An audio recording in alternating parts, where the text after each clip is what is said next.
Assalamualaikum warahmatullahi wabarakatuh. Halo semua.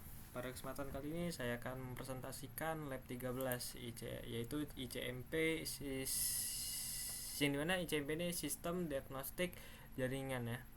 Protokol IP hanya mengirimkan data namun tidak memberikan laporan jika terjadi kegagalan. Sama seperti kereta api miniatur yang bisa dilihat di tampilan layar ini, yang bisa saja tiba-tiba berhenti di tengah rel karena membutuhkan alat untuk mengetahui lokasi dan penyebab pasti masalah tersebut. Lalu masuk ke dalam materi, mengapa TCP atau IP membutuhkan ICMP? Sini karena TCP itu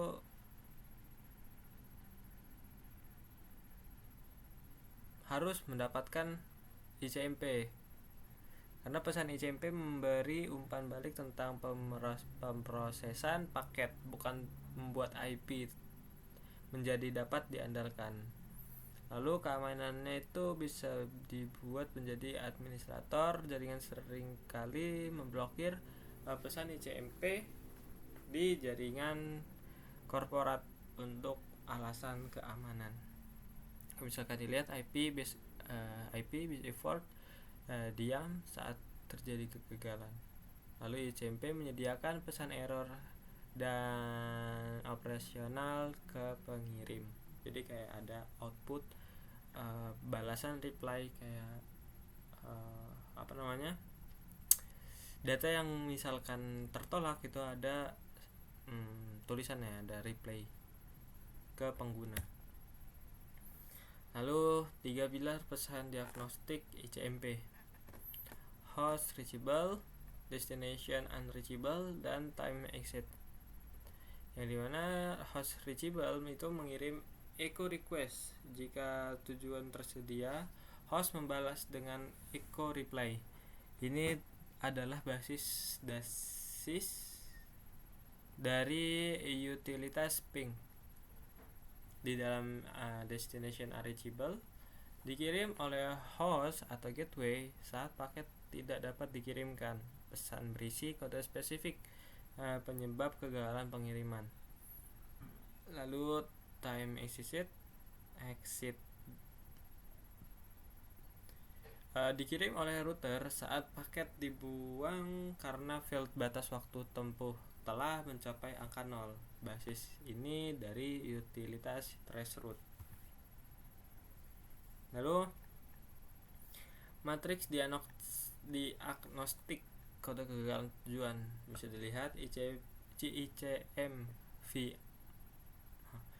ICMP v4 kode 0 sampai net unreachable. Jika ICMP 6 0 sampai no route to destination. Lalu satu host unreachable sampai host unreachable sampai tidak terbaca.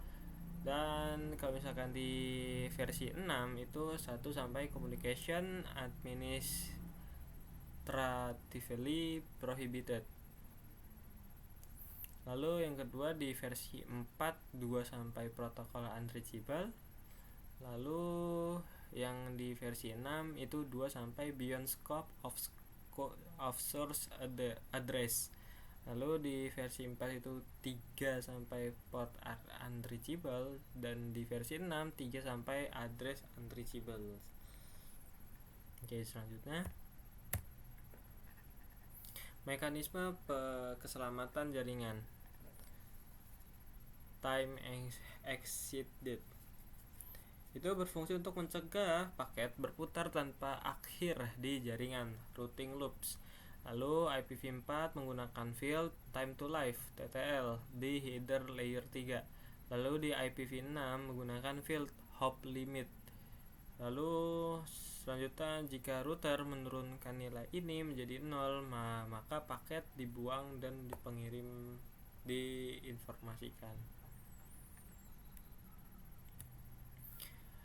Versi 6 ICMP versi 6 Neighbor Discovery Protocol atau bisa disingkat NDP. Ini RS Router Solution itu digunakan perangkat baru untuk mencari router IPv6 di jaringan. Lalu NS Neighbor solution itu mencari MAC address tetangga atau memeriksa duplikasi IP. Lalu di router advertisement ini router membagikan info alamat atau prefix secara otomatis setiap 200 detik. Lalu neighbor advertisement itu merespon NS dengan membawa MAC address perangkat. Selain protokol error standar, ICMP versi 6 menyertakan 4 protokol ND baru untuk alokasi alamat dinamis dan resolusi alamat. Autokonfigurasinya itu bisa menggunakan RS message. Seperti saya baru menyalakan apakah ada router IPv6 di sini. Lalu ada RA message yang mengirimkan ke PC1 itu ada balasan lah dari si router 1. Lalu komunikasi antar perangkatnya itu seperti yang bisa dilihat di duplicate address DAD.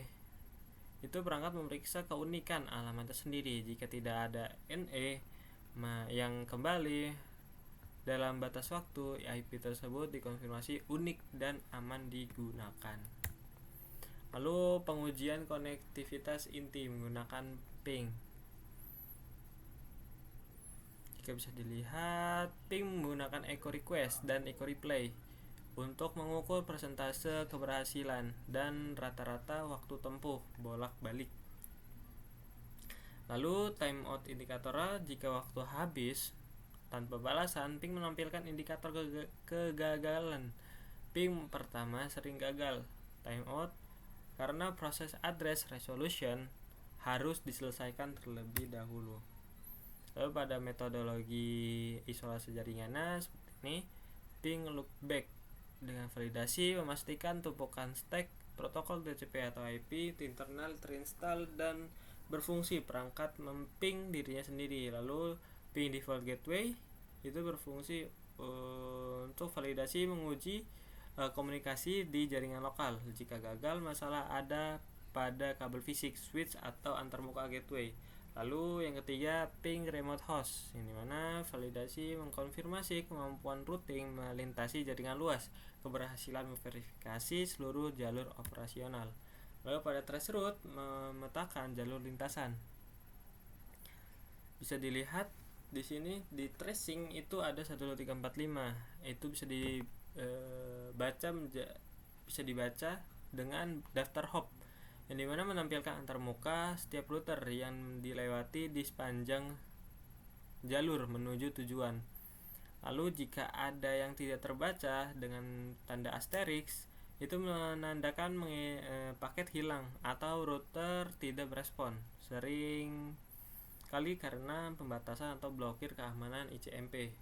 Lalu bisa dilihat ada IP, waktu yang diukur per hopnya itu ada yang menandakan sumber daya router sedang terbebani atau stres.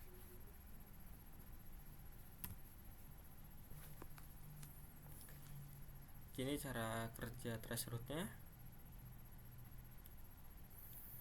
Traceroute murni memanfaatkan mekanisme pembatas usia paket dengan sengaja meningkatkan satu persatu dari nilai demi memanen pesan error ICMP time exit dari setiap router di rute. Bisa kita lihat ini pesan intinya saja ya, berarti kesimpulannya jika request reply itu untuk mengukur keterjangkauan. Destination unreachable itu rute untuk membaca rute gagal atau diblokir firewall. Time exit itu untuk nilai TTL atau hop limit telah mencapai angka 0. Lalu RSRA itu untuk alokasi IP dinamis dan auto konfigurasi. Lalu untuk NS dan NA itu resolusi alamat MAC dan duplicate address detection. Lalu ping untuk mengandalkan pesan ICO digunakan berurut, misalkan loopback, gateway, dan remote. Lalu threshold itu lalu threshold untuk memanipulasi nilai TTL untuk memicu error time exit. Lalu untuk yang lainnya melacak RTT tiap hop di lintasan. Mungkin sekian presentasi dari saya akhiri. Assalamualaikum warahmatullahi wabarakatuh.